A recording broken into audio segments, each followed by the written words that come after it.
Hello guys! HTML tutorial muna tayo. Yung mga nakaraan nating tutorial ay puro C#, no? So, HTML naman tayo. Okay, let's start. Huwag na nating patagalin. Short introduction muna tayo. Para may idea kayo kung ano ba siya, kung para saan ba siya. Okay? HTML stands for Hypertext Markup Language. Here's the definition. HTML is the most basic building block of the web. It defines the meaning and structure of web content. Para dun sa mga wala pang idea talaga sa HTML, hindi nyo pa siya maa-appreciate sa ngayon, but later on, habang gumagawa tayo ng web pages, marirealize nyo kung bakit siya tinawag na basic building block of the web. HTML elements tell the browser how to display the content. Yes, HTML is what we call a declarative language.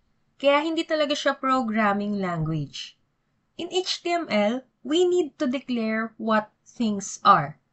Just imagine, using HTML, kailangan mo lang sabihan yung browser na header to, itong part na to, section to, place the image right here and there, put a table here, ganyan. So, parang inuutusan mo lang yung browser. And para magawa natin yun, gumagamit tayo rito ng tinatawag nating elements and tags. Ano ba yung pinagkaiba ng element sa tag? Marami kasing nalilito rito, no? Ito yung definition. An HTML element is defined by a start tag, content, and an end or closing tag. The HTML element is everything from the start tag to the end tag. Pag sinabi nating element, buo siya. From start tag, kasama yung content, hanggang sa end tag. Element yung tawag natin doon. While the HTML tag, it is just the opening or closing entity. Here's the definition. HTML tags are the starting and ending parts of an HTML element. They begin with less than symbol and end with greater than symbol. Whatever is written inside the less than and greater than symbol are called tags. I have here an example. Ito yung tag, H1. So, H1 is the starting tag. We also have here the ending or closing tag. Yan yung tags. Alright? And ito yung content na nakapaloob sa tags. My first heading. Itong buo na to, ang tawag natin dyan ay element. Okay, so may idea na kayo kahit papano. Ang kinaganda pa rito guys, wala na kayong kailangan pang i-install. Notepad and browser lang, okay na? So, let's start. Nandito tayo sa desktop. Create lang tayo ng folder. Ipangalan nyo lang kung ano yung gusto nyong name ng project nyo. For example, the send. Sa loob ng folder, create tayo ng HTML file. But before that, click View. Then, click nyo tong File Name Extensions. Para makita natin yung file extension ng mga i-add nating files inside this folder.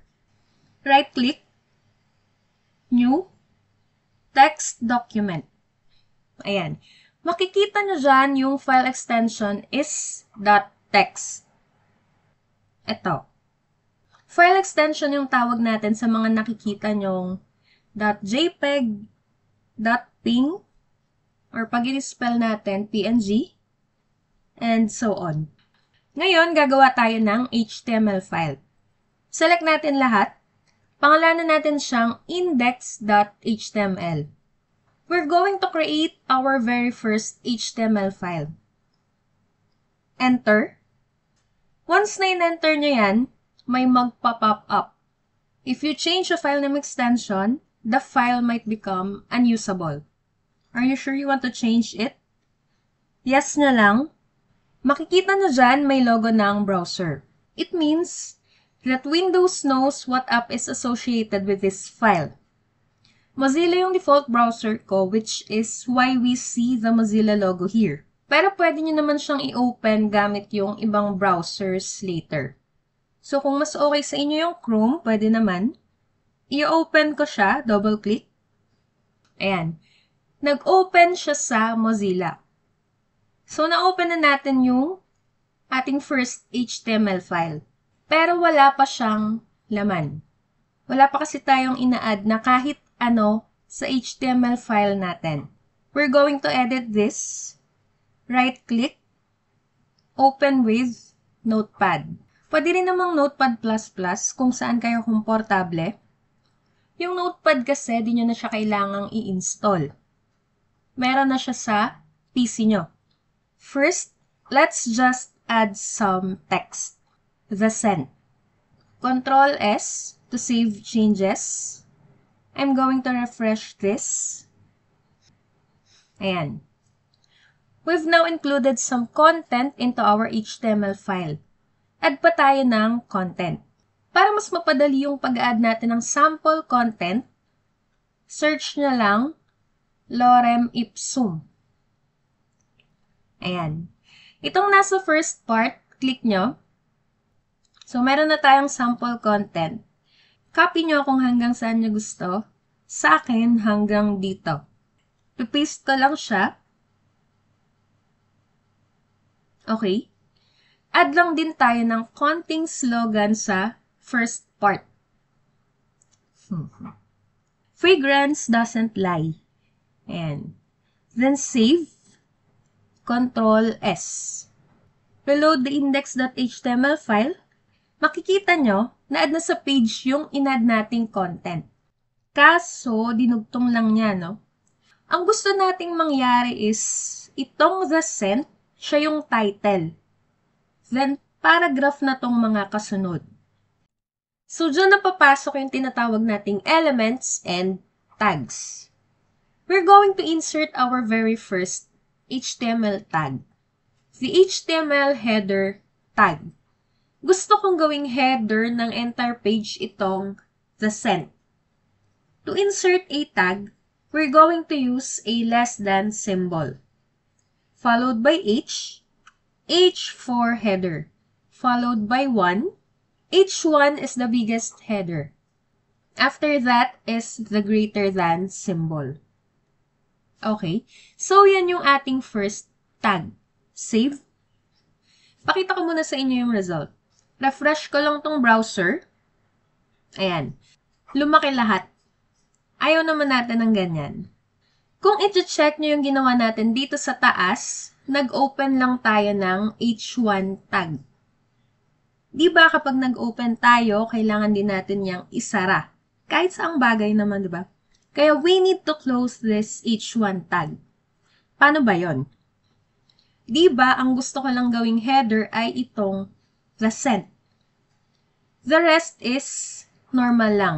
Ganyan lang siya. So, dito ko siya kailangang i-close.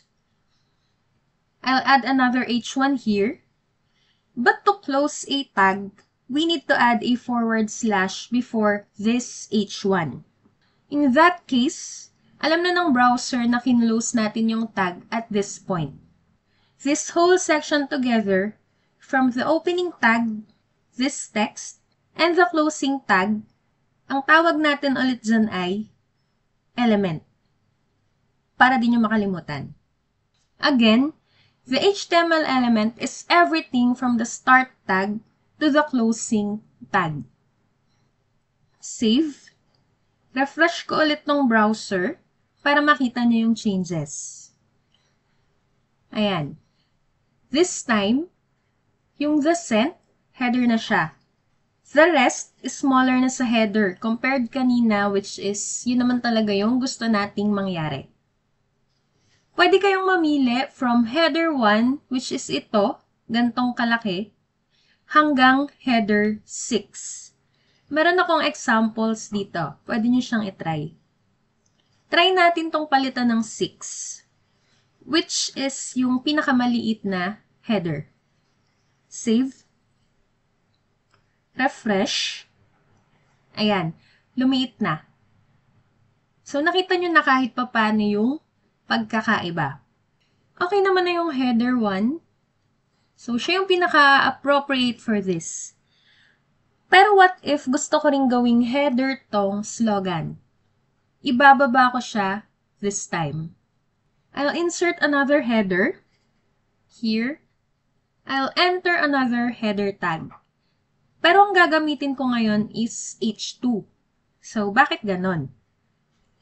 Siyempre, itong The Scent, yan yung main title. And itong Fragrance Doesn't Lie, siya yung subheader. Ayoko silang maging magka-level ng title. Gaya ng ginawa natin dito sa title, once na nag-open tayo ng tag, we need to close it. Close nyo lang, less than, /H2, and greater than symbol. Okay. Save. Refresh. There you go. I have my title and I have my subheader. Pero guys, sa pagde-design ng header, mas mag-focus kayo based dun sa meaning na gusto nyong i-convey. Hindi dun sa looks niya. Di bale, sa mga susunod nating tutorials, gagamit naman tayo ng CSS or Cascading Style Sheet. I-explain ko rin kung ano at para saan siya. After ng subheader, meron pa tayong mga texts dito. Pero as of now, hindi pa natin siya dinedeclare sa ating web browser. So this is a paragraph. I'm going to insert a paragraph tag. Dito sa unahan, so less than sign, P for paragraph, then greater than sign. Close din natin siya. Add tayo ng closing tag dito sa dulo. Dito sa may comes from a line in section 1.10.32. Alright. And I'm going to add another paragraph tag after that. Dito naman sa the standard chunk hanggang dito sa dulo. Okay. On this page, we have 4 different elements. Ito yung first, yung title. Second is itong subheader. Third is itong first paragraph. And fourth is itong second paragraph. Save. Refresh. Ito na siya, guys. We have here our paragraphs. Ito yung first and ito yung second. Ganyan yung pagkakaayos niya since dineclare natin siya as separate paragraphs. Meron silang spacing between these different paragraphs. Okay. Dito, basahin natin tong first paragraph. Sabi rito, contrary to popular belief, lorem ipsum is not simply random text. I want to emphasize this part since lorem ipsum daw is not simply a random text. We can insert an element within another element. In short, nested element. So dito, we can add another tag. We're going to use the M tag or emphasize tag, EM, hanggang dito. Don't forget na i-close yung tag ha. Alright? Now, I have one element within another element. Save. Refresh. Ayan. Naka-emphasize na siya. Naka-italicize, no? Pero, instead of using EM tag or M tag, we can also use another tag called I or italic tag. Let's change this. Palitan ko lang siya ng I. Save. Refresh. As you can see, parang walang nagbago. Yung tag lang na ginamit natin. So, does it matter ba kung I yung gagamitin mo or M for emphasis? Yes po. Opo, it does.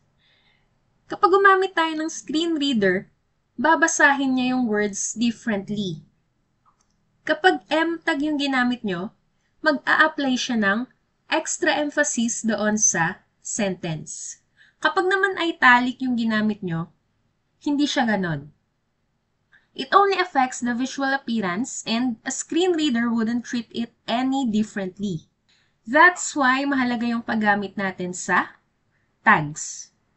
Although they may look the same visually, but screen readers may treat them differently. You can also bold a word or a sentence here. Let's change this I to B. B for bold tag. Ginagamit naman natin siya para mag-stand out yung word or sentence. Save. Refresh. Ayan. Bold na yung sentence. Pwede rin naman natin siyang gawing strong. Palitan ko lang. Alright. Save. Refresh. Same sa M and I tag, walang changes sa appearance. Parang bold lang din, pero when it comes to screen readers, it carries additional weight. We can also put some underline on words or sa sentences. Let's change this to U. U for underline. Save. Refresh. Ayan, naka-underline na siya. So, marami tayong pwedeng gamiting tags when it comes in creating a web page. Medyo marami-rami na rin kayong idea sa HTML kahit papano and maybe na-realize nyo na yung HTML ay hindi programming language. Isa siyang markup language. As we're going through our HTML file, we're marking up or declaring what all of these different elements are. Tinutulungan natin yung browser to understand what every single element is within the HTML file. And we can also tell the browser what elements go together. For example, magkakasama itong mula sa contrary to popular belief hanggang dito sa dulo dito sa dulo. So, ide-declare ko to as a section. Don't forget to close it out. Add tayo ng closing tag. Medyo magulo na siyang tingnan. So, now, we need to use indentation. I-indent ko lang siya. Ngayon, masasabi na nating hindi the best si Notepad. Kasi medyo magulo na siyang tingnan. Lalo sa case natin ngayon na parami na ng parami yung laman niya. Pwede tayong gumamit ng Notepad++. Sa Notepad++, may color yung tags. Mamaya ipapakita ko. Dito, sa view, meron tayong option na word wrap. Off nyo lang siya. Ayan. Mas umayos, di ba? Mas naka-group na siya ngayon. Let's enter another section. Balik lang ako sa lorem ipsum.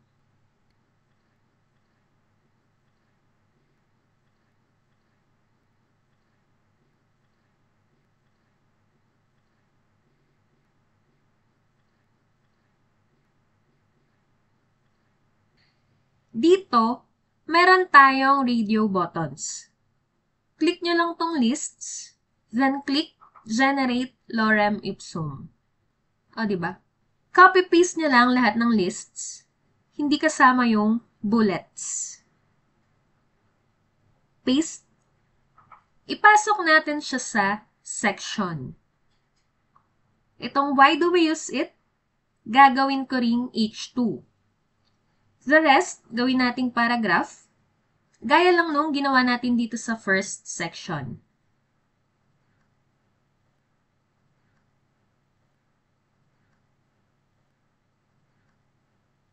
Tapos, ika-copy ko na rin tong isang paragraph.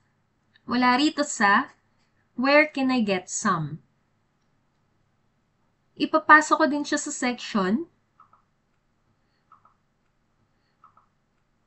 Yung where can I get some, gagamitan ko naman ng H3. The rest, hayaan muna natin. Mukhang okay naman tingnan, di ba? Save. Check natin sa browser. Ito yung list. Hindi siya nakalist, di ba? Pero sa HTML file, mukha siyang maayos. Pero ang gusto ko, nakabullet siya. Paano ba natin gagawin yon? Gagamit tayo ng UL tag. UL means unordered list, like bullets. Let's try it. Mag-a-add lang ako rito, UL, then close. After that, kailangan din nating i-specify yung items ng list. Mag-a-add ulit tayo ng another tag, which is the li tag or list. Each item ay ipapaloob natin sa li tag para malaman ni browser na item siya ng list na yon. From here, yung first item, then close nyo lang siya rito. It simply means na ito yung end ng first item. Same lang din sa mga susunod pang items. Fast forward ko na.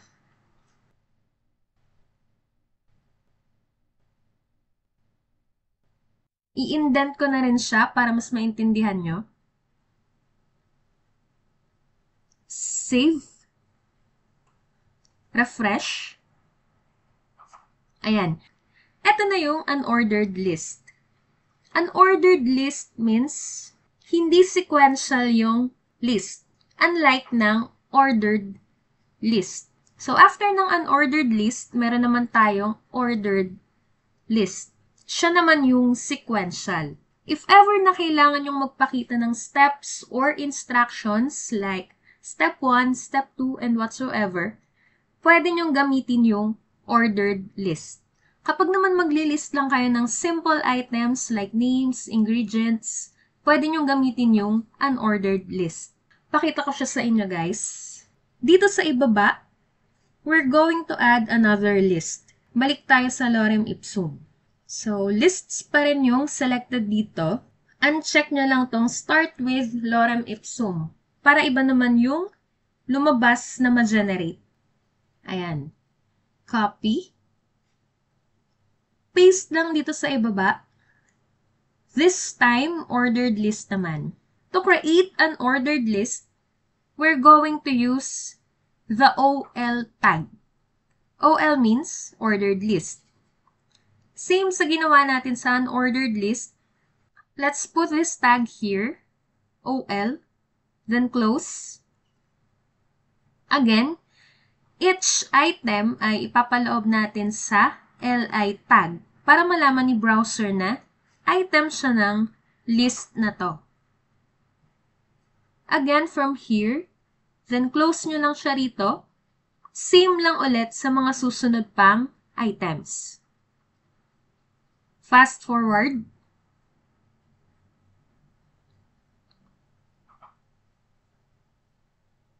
Indentation. After that, kopyahin na natin tong title para meron din tayo rito. Gawin din natin siyang H2. Okay. Save. Refresh. Goods na.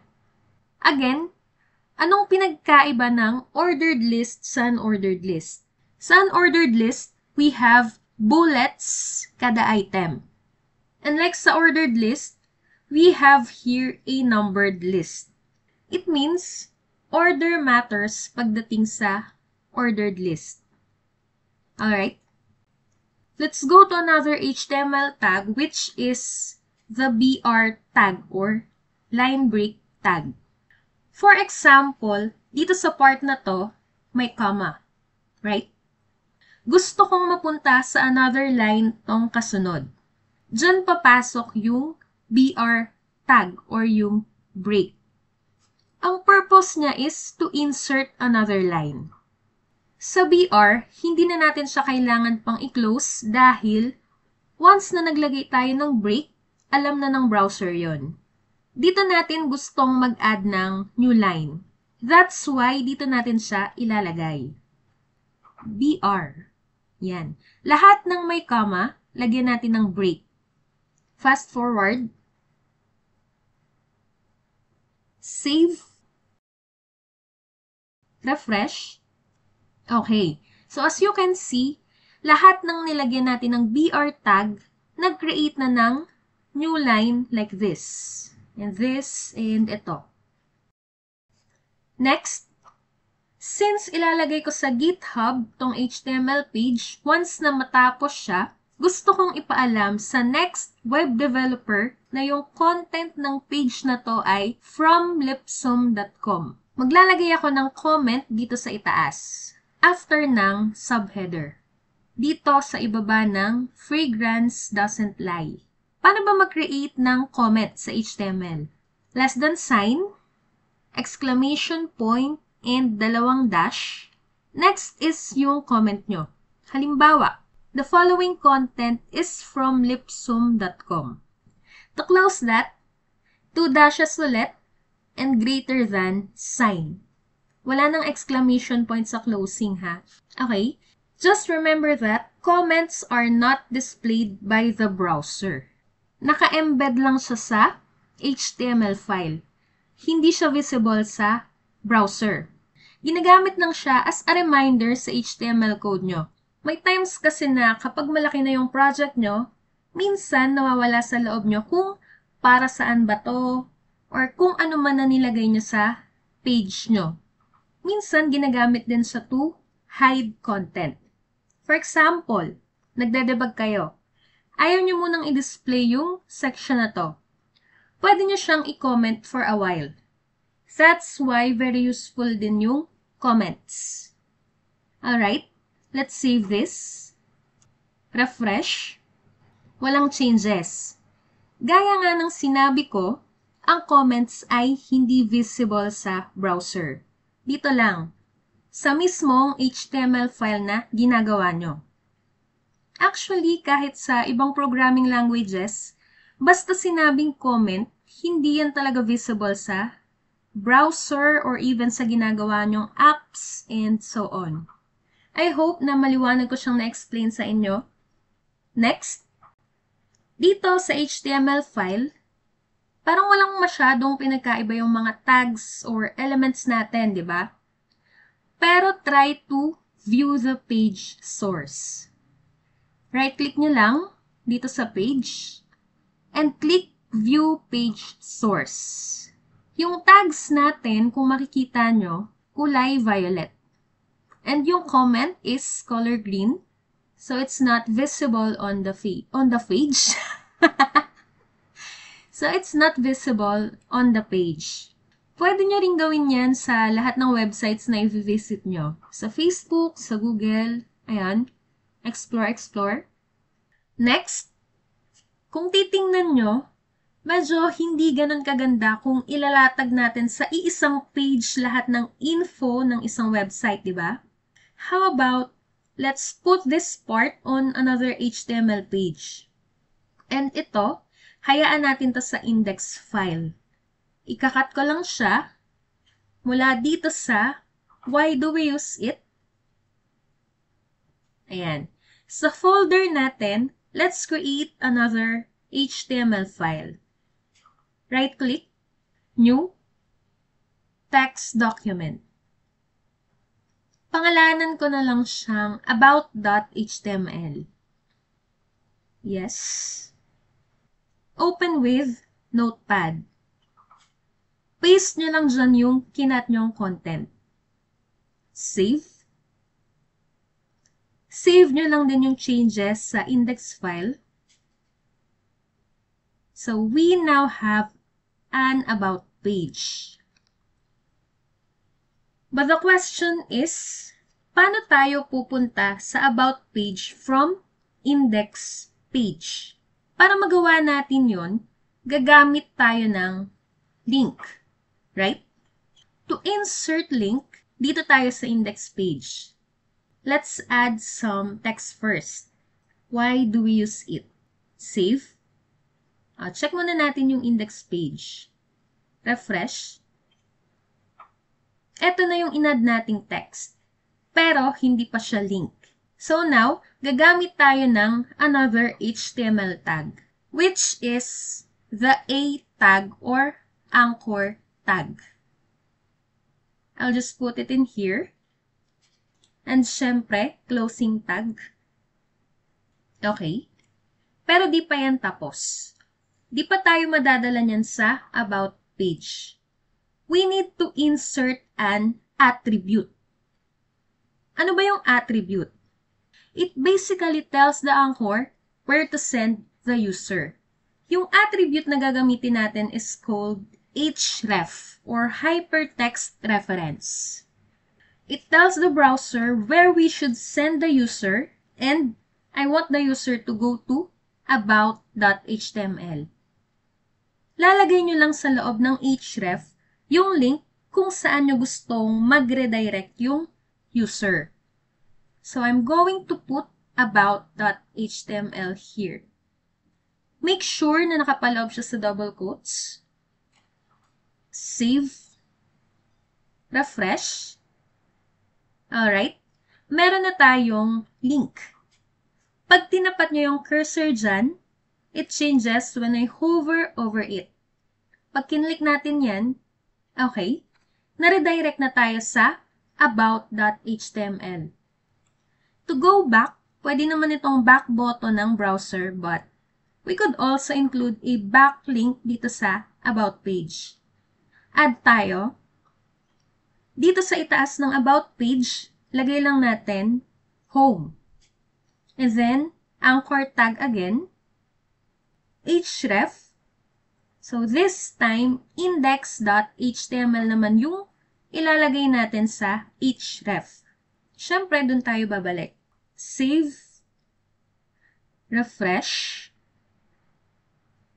Click home. Okay, so bumalik na tayo sa index page. This way, we can help users to navigate throughout our website. Madali lang naman sa HTML, di ba? Let's proceed. Marami-rami na tayong content, di ba? Pero medyo boring kasi, puro siya texts. What if mag-add tayo ng images para magkaroon naman ng buhay yung website? Since recent yung website natin, hanap muna tayo ng magandang picture ng perfume. Search lang tayo ng perfume.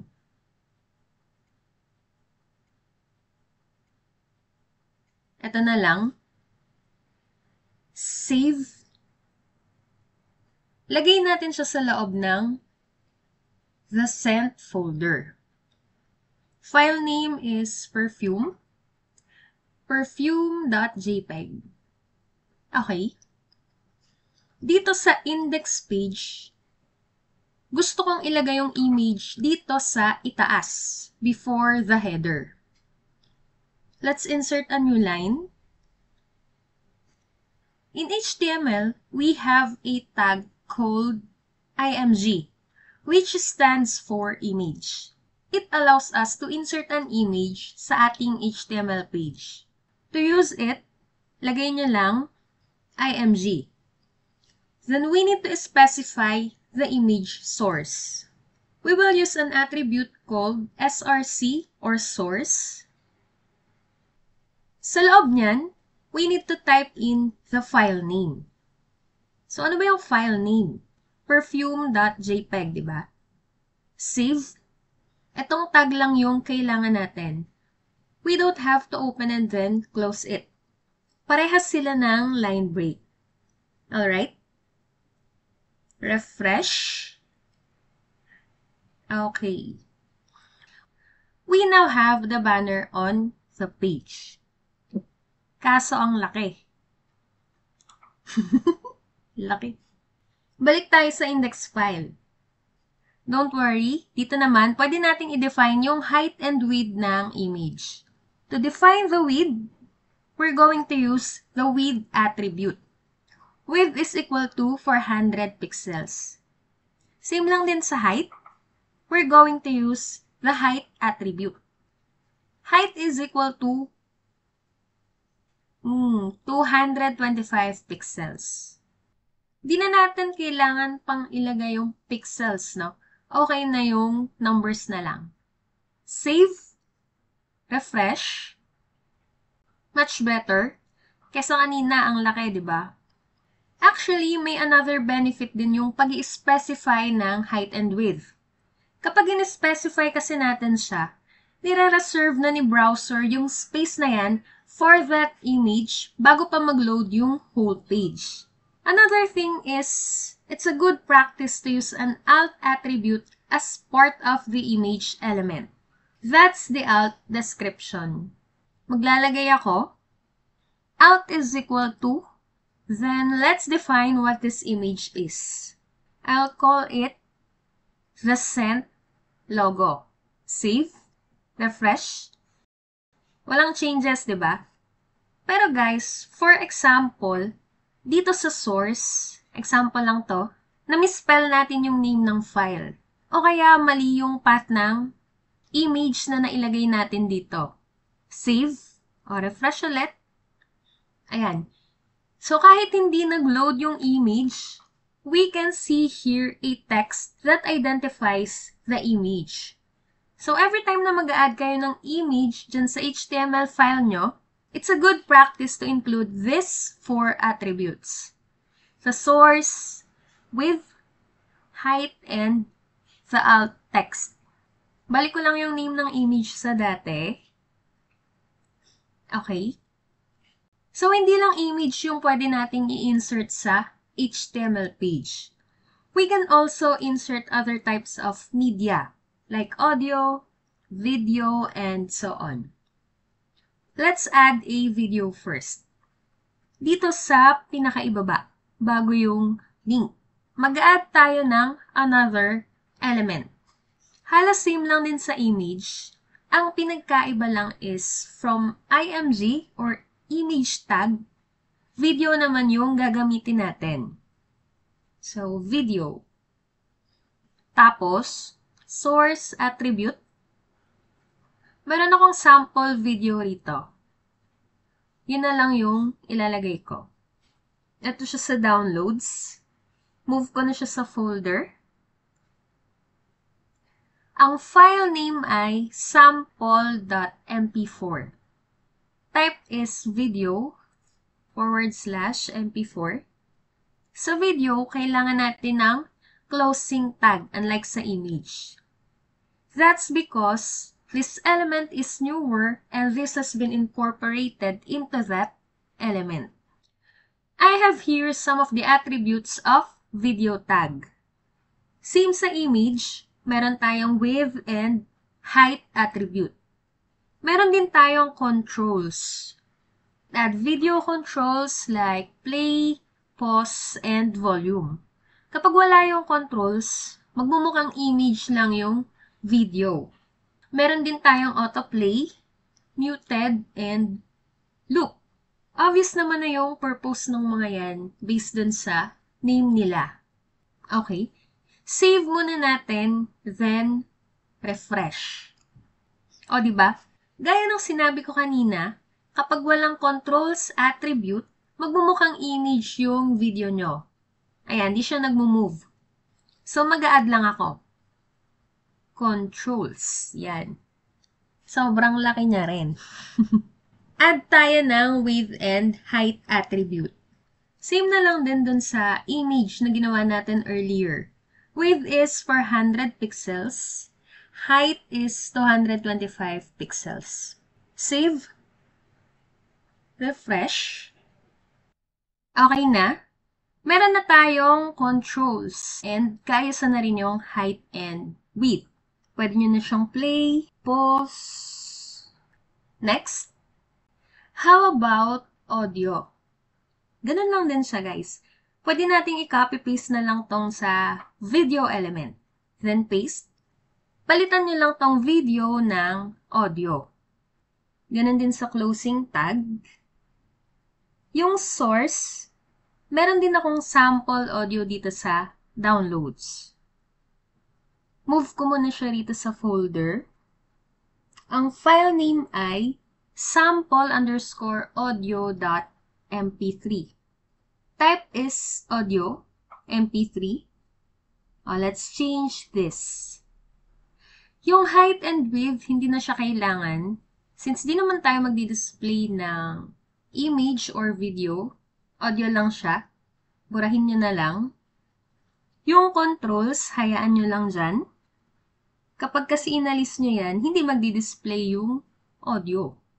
Meron din ako rito ng ilan sa mga attributes ng audio tag. We have here the source or SRC, controls, autoplay, loop, muted, and preload. Halos same ng video tag, di ba? Andyan din yung definition. So, pwede nyo ring i-pause kung gusto nyong basahin. Pero okay na yung element natin dito. Check muna natin. Save and refresh. Okay, it looks good. Kaso, nakadikit tong link. Ipasok natin yung video and audio sa P tag or paragraph para mas maayos. Okay. Ayan, much better. So, marami ng laman yung HTML page natin. Meron tayong text, video, and audio. Okay na yung content. For example, kompleto na yung infos natin about the scent company. So, ngayon, we need an order form where users can order some of our perfumes. Balik tayo sa folder. Let's add another file. Right-click, new text document. Pangalanan natin siyang order_form.html. Open nyo lang with Notepad. First, create muna tayo ng table. Doon natin nilalagay lahat ng perfumes na meron tayo. So, ano ba and paano ba gumawa ng table using HTML? Ano ba muna yung HTML table? And HTML tables allow web developers to arrange data into rows and columns. It consists of table cells inside rows and columns. Based sa experience ko, sobrang helpful nitong table pagdating sa pag-a-arrange ng data. Palagi ko itong ginagamit. Alright? So, I'm going to use the table element. Ayan, table, then closing tag. Mag-a-add na rin ako ng picture dito sa ibaba. Picture ng progress ng ginagawa nating table. Para makita nyo siya, hindi lang sa imagination. Hindi pa kasi agad-agad magdi-display yung table sa browser ng ganito lang. That's why I'm going to use some illustrations muna. For example, save ko to, then open ko siya sa browser. Let's change this to order_form.html. Enter. Diba? Walang table na lumabas. Yan yung tinutukoy ko. So, gusto kong unti-untiin muna para mas maintindihan nyo siya. Marami kasing nalilito rito based sa experience ko. Yung mga classmates ko ng college, even yung mga naging students ko before. Okay? Ito na yung table natin. Square muna. Since yung plain table pa lang naman yung nagagawa natin. Sa loob ng table, marami tayong pwedeng ilagay dyan. Isa na dyan yung tinatawag na table row. Yan yung tr tag. And it can contain one or more td or th elements. I'm going to add tr here. I-display ko na rin guys yung description ng bawat tags. Sa loob ng tr, maglalagay naman ako ng th tag, 2.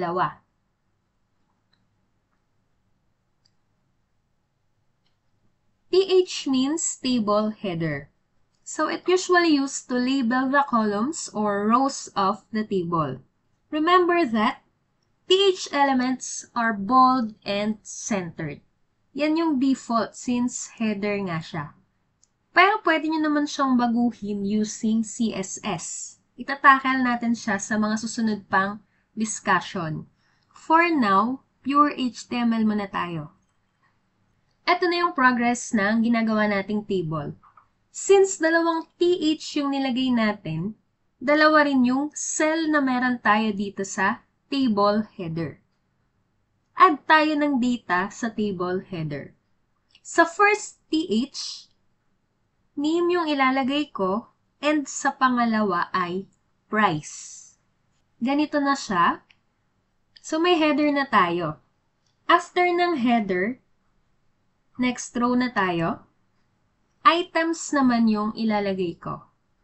To create a new row, add lang tayo ng another TR. Dito naman, ganito na yung itsura ng table natin. Meron na tayong new row. Next, para mailagay yung data sa loob ng table row, gagamit tayo ng TD. TD stands for table data. TD element defines a table data cell. Pwede tayong maglagay dyan ng kahit ano. Pwedeng texts, pwede ring images, lists, video, audio, and so on. Since 2 headers yung pinrepare natin, 2 TDs din yung i-add ko. Bali, ito na yung itsura niya. Sa loob ng TD, mag-a-add na tayo ng item. Sa first TD, ang i-add natin ay yung name ng perfume. For example, ano ba maganda? The Scent Lux Fragrance. Mabongga. Yan yung name since name yung kasama niya sa column. Ito. Next TD is yung price. For example, 225 pesos. Ito na yung itsura ng ating table. Okay. Since okay na yung table natin, meron na tayong table header and table data, let's save this file and refresh the browser. There. Ayan. Meron na tayong basic table na hindi pa mukhang table. Wala pa kasi yung attributes. And isa sa mga table attributes is yung border. Let's add some border. O, lagyan nyo lang dito, border. O, border is equal to 1. Yan yung kapal ng border. Save. Refresh. Okay. Meron na tayong border. Mukha na siyang table, unlike kanina, di ba? Kamukha na niya yung nasa illustration ko kanina. Add pa tayo ng items. Copy ko na lang tong isang TR. Paste. Next, perfume. The Scent Mystical Rose. Kung ano-anong pangalan na inilagay. Price is 250 pesos. Sa pang-row, last, The Scent Silver Lotus. Basta yan yung name ng perfume. Kunwari lang naman. Price is 350. Mahal. Okay. Meron na tayong total of 4 rows. 1 para sa header and 3 rows para sa 3 items. Save. Refresh. Ito na siya. Simple table lang to guys, pero marami pa tayong attributes na pwedeng gamitin like cell padding, cell spacing, span, and so on. For now, at least meron na kayong idea kung paano mag-create and mag-add ng attributes sa HTML table. Basta tatandaan nyo lang, once na may table na kayo, ang una nyong gagawin ay table row.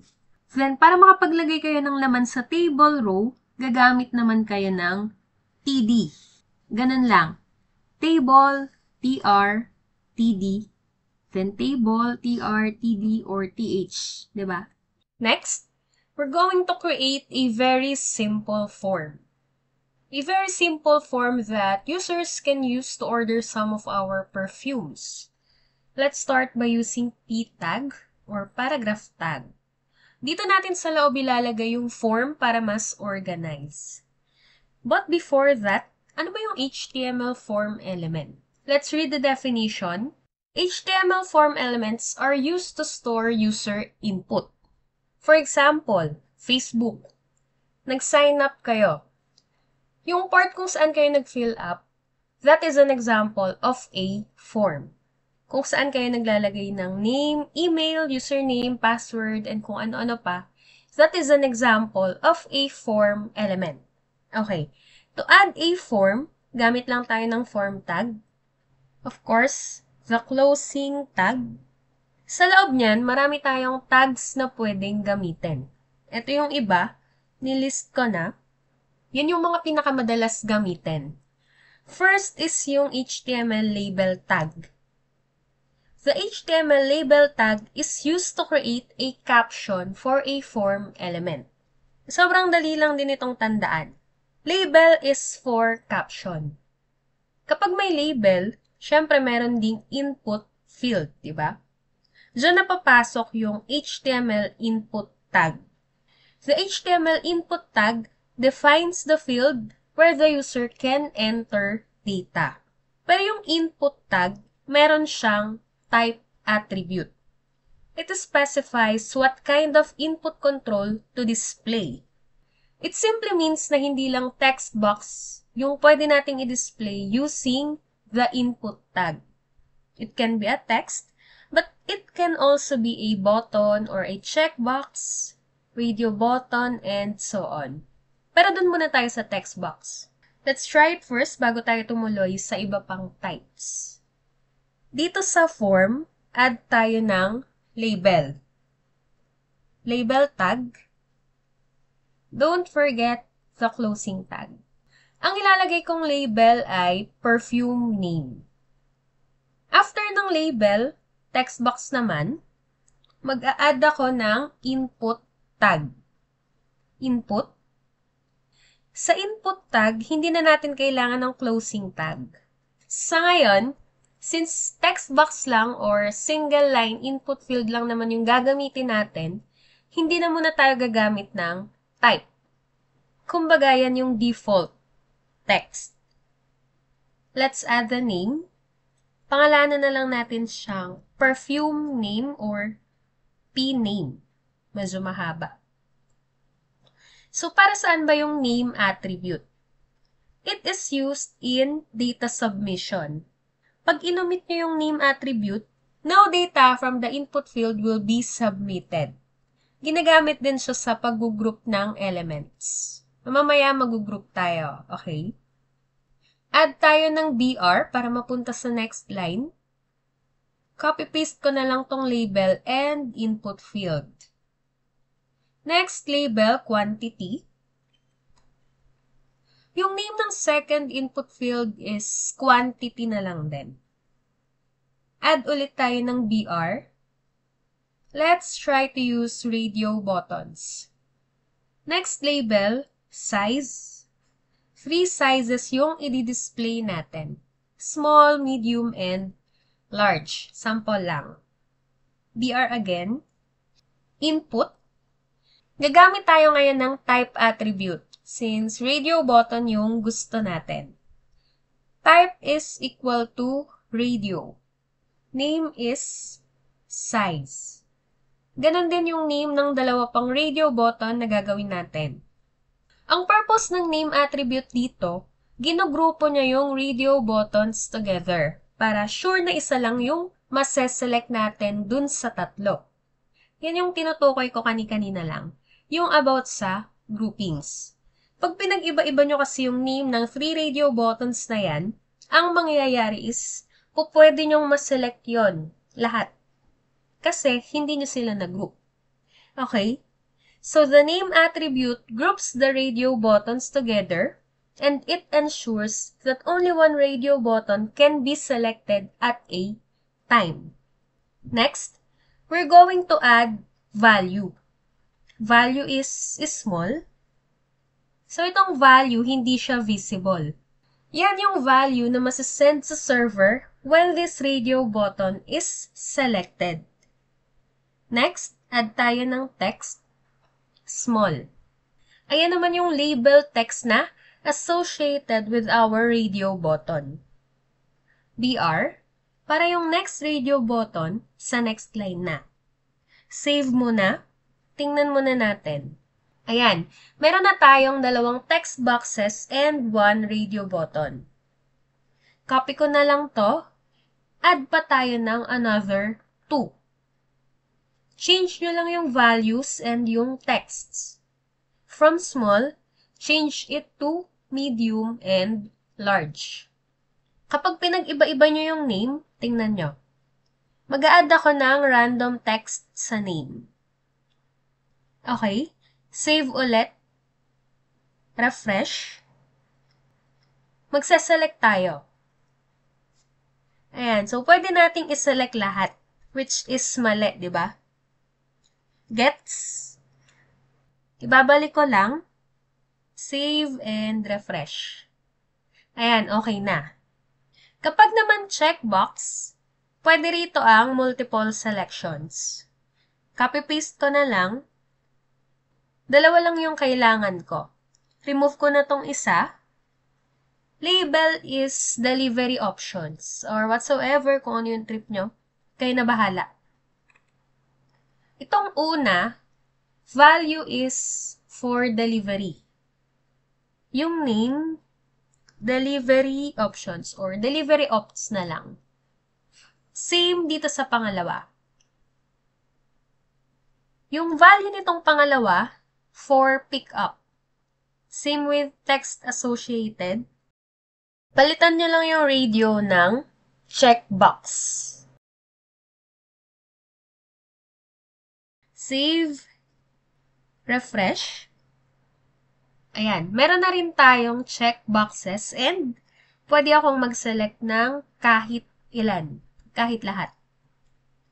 Next, another HTML form element tag. Select tag. Definition. Select tag is used to create a menu of options. Yung mga nakikita nyong drop-down list, select tag yon. Each of the options is represented by the option tag. Paano ba mag-create ng select tag? Ganun lang din guys.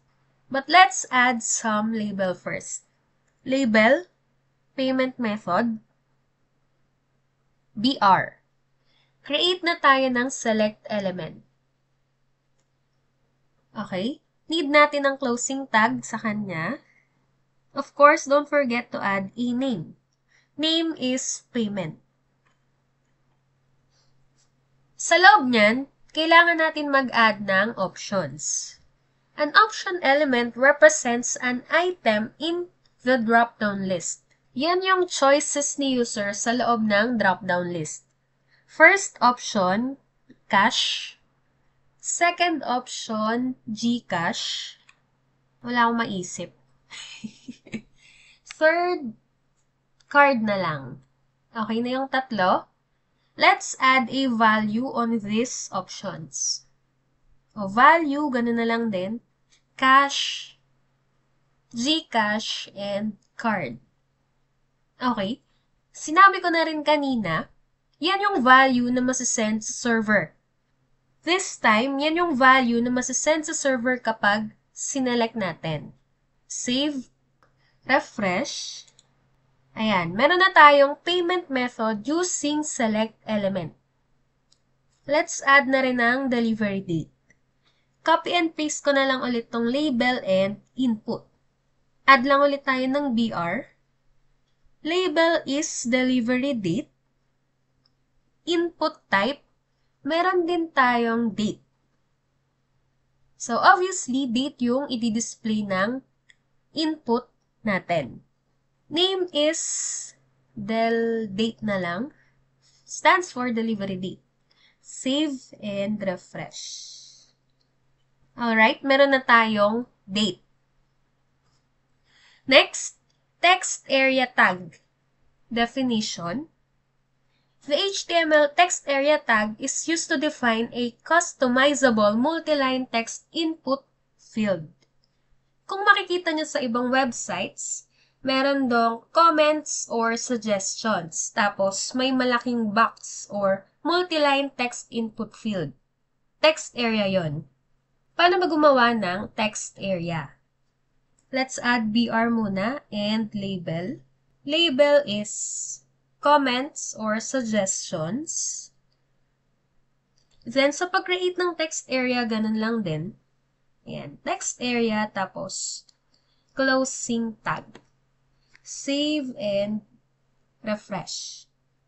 So, meron na tayong text area. Pero guys, if ever na gusto nyo siyang lakihan, the size of a text area is specified by the calls and rows attributes. Nandyan yung definition. Calls specifies the visible width of a text area. Rows specifies the visible number of lines in a text area. Add tayo ng calls. For example, 50 pixels. Rows, 4 rows. Save and refresh. Ayan, medyo lumaki na siya. And it has 4 rows. Ayan, 1, 2, 3, and 4. Na-expand din siya. Last is yung button. For us to save or send the data. Here's the definition.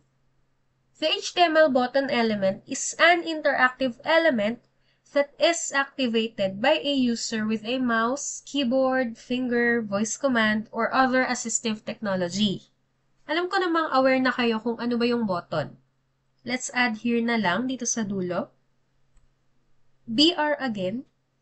O button, tapos closing tag.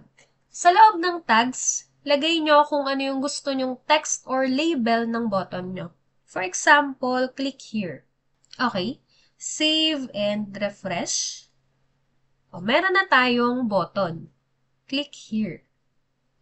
Yung button tag, meron din siyang type attribute. Meron tayong button, reset, and submit. Kapag reset yung ginamit nyo, makiklear lang yung form. Kapag naman submit, obviously, masasend or masasave yung data na in-input nyo. Pero kapag di nyo in-specify yung type ng button, mag-a-act siya as a submit button. Yun yung default. Okay? I think okay na yung form natin. Make sure lang guys na yung elements nyo ay nakapasok sa form ha. Marami pa tayong form elements na pwedeng gamitin. So, iilan pa lang yan. Quick tour lang yung ginawa natin. Alright? Ayusin na natin yung HTML page natin. Balik tayo sa index file. So, ito yung laman ng ating index file. Let's include a title here. Nag-focus kasi tayo kanina sa body content, but we need to structure this properly. Dito sa itaas, add tayo ng new lines. We're going to add an element that tells the browser that this is an HTML document type. Exclamation point, doc type, HTML. Ayan. Next, we need to tell the browser that all this content is an HTML. Gagamit tayo ng block element. Lagay na lang HTML and closing tag sa pinakadulo. Okay. Next, we need to separate this in 2 sections. Dito sa taas, mag-a-add tayo ng head. And itong nasa ibaba ay body. So, I'm going to add a block element called head. Head and closing tag, head. After that is yung body. And ito yung content niya, di ba? O, closing tag, body. Indent ko lang. Focus tayo sa head ngayon. The head contains all of the metadata about the page. Diyan natin nilalagay yung title, yung style, link, and so on. For example, maglalagay ako ng title. Title is The Sent Homepage. Pag sinave natin yan, tapos, i-load lang ulit natin yung index page. Wala namang mababago sa content, pero yung tab name nagbago. The sent homepage. Kanina yung path, di ba? Yan yung pinrovide nating title dito. Pwede rin tayong mag-load dyan ng mga CSS file, which is yung ginagamit natin to design a web page. Even JavaScript. So, marami. Kung mapapansin nyo, dito sa last part na natin inayos yung structure niya. Pero nag-work naman siya ng maayos, di ba? Kahit hindi natin in-specify na HTML document siya, still inassume ng browser na HTML document siya. That's why nag-work siya ng maayos. Pero kahit ganun, I still recommend using these key building blocks every time na magsiset up kayo ng HTML page. So, ayun lang. Hanggang dito muna. Sana may natutunan kayo. Thank you guys for watching and see you again sa ating next tutorial.